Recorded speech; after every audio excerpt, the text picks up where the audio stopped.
Bismillahirrahmanirrahim. Assalamualaikum warahmatullahi wabarakatuh.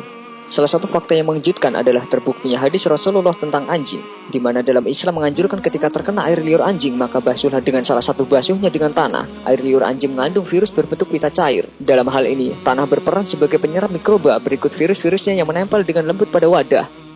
Ternyata hal ini sudah diberitahukan pada umat Islam sejak 1400 tahun yang lalu oleh Nabi Muhammad SAW. Dan ilmuwan juga membuktikan jika virus anjing itu sangat lembut dan kecil. Sebagaimana diketahui, semakin kecil ukuran mikroba, ia akan semakin efektif untuk menempel dan melekat pada dinding sebuah wadah.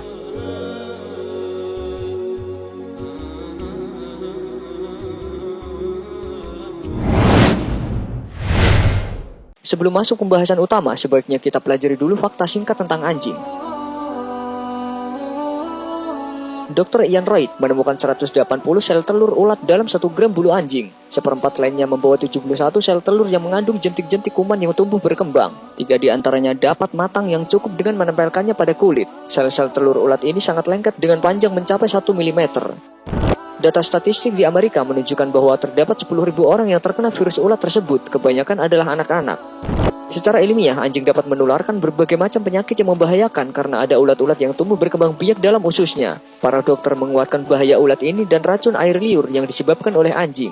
Biasanya, penyakit ini berpindah pada manusia atau hewan melalui air liur pembawa virus yang masuk pada bekas jilatannya atau pada luka yang terkena air liurnya.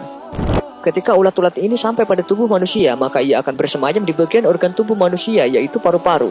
Ulat yang bersemayam di paru-paru, hati, dan beberapa organ tubuh bagian dalam lainnya mengakibatkan terbentuknya kantong yang penuh dengan cairan. Dari luar kantong ini diliputi oleh 2 lapisan dengan ukuran kantong sebesar bentuk kepala embrio. Penyakit tersebut berkembang dengan lambat. Ulat Echinococcus dapat tumbuh berkembang di dalam kantong itu selama bertahun-tahun. Dr. Al-Ismail Al-Muhajir juga mengatakan anjing dapat menularkan virus Toxkarasin. Virus ini dapat mengakibatkan kaburnya penglihatan dan kebutaan pada manusia.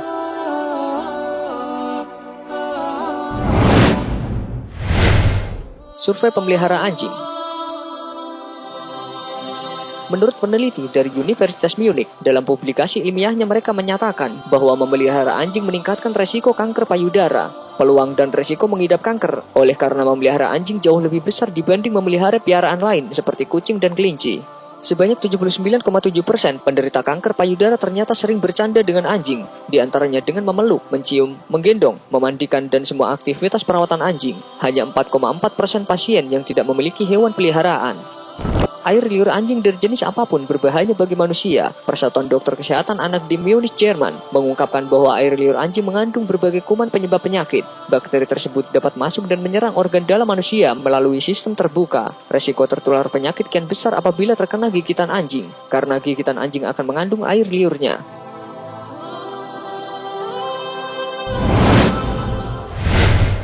Hadis Rasulullah. Dari Abu Hurairah radhiyallahu anhu, Rasulullah Shallallahu alaihi wasallam bersabda, "Sucinya bejana kamu yang dijilat anjing adalah dengan cara mencucinya sebanyak 7 kali, dan yang pertama dengan tanah."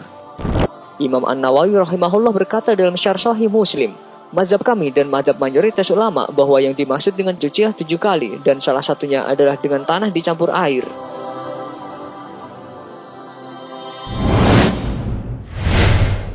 Eksperimen Presiden Soekarno. Sayyid Muhammad bin Alwi Al-Maliki menjelaskan bahwa kajian ilmuwan membuktikan bahwa air liur anjing mengandung mikrobakteria sehingga jika objek yang terkena air liur anjing dicuci dengan sabun, maka tidak menjamin bersih dari mikrobakteria tersebut. Untuk mematikan kuman tersebut harus dengan cara ditaburi tanah atau debu yang dicampur air. Cara ini terbukti berkesan berdasarkan kajian dan unit kaji makmal yang di masa Rasulullah SAW sudah tidak ada. Suatu ketika, Presiden Republik Indonesia Soekarno pernah mengatakan bahwa pada zaman sekarang kita tidak perlu lagi menyamak atau membasuh 7 kali yang diantaranya dicampur dengan debu apabila terkena najis kelas berat. Beliau mengatakan cukup menggunakan sabun. Pendapatnya ditentang oleh para ulama Indonesia pada waktu itu. Para ulama tersebut meminta Presiden untuk melakukan eksperimen membuktikan mana yang lebih relevan, penggunaan sabun atau dengan debu. Maka dilakukanlah eksperimen dengan sampel 2 benda yang dijilat oleh anjing. Satu diantaranya dicuci menggunakan sabun dan yang satu lagi dibersihkan dengan debu. Hasil dari pengamatan mikroskop didapati bahwa benda yang dibasuh dengan menggunakan sabun masih terlihat kuman dari hasil jilatan anjing. Sebaliknya, benda yang dibersihkan dengan debu sangat bersih dan terbebas dari kuman.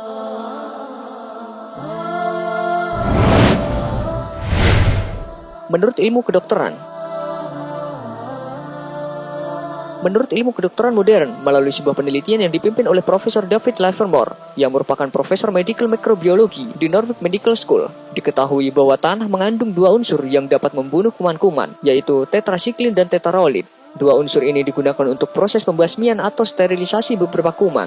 Eksperimen dan beberapa hipotesis menjelaskan bahwa tanah merupakan unsur yang efektif dalam membunuh kuman.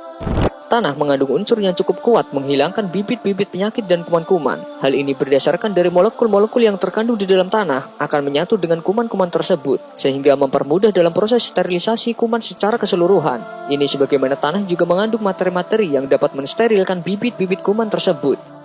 Para dokter mengemukakan, kekuatan tanah dapat menghentikan reaksi air liur anjing dan virus-virus di dalamnya lebih besar karena perbedaan dalam daya tekan pada wilayah antara cairan air liur anjing dan tanah. Maha suci Allah, ternyata hadis Rasulullah yang dulu belum bisa dibuktikan, tapi di era sekarang sudah terbukti. Pertanyaannya adalah, apakah ini sebuah kebetulan?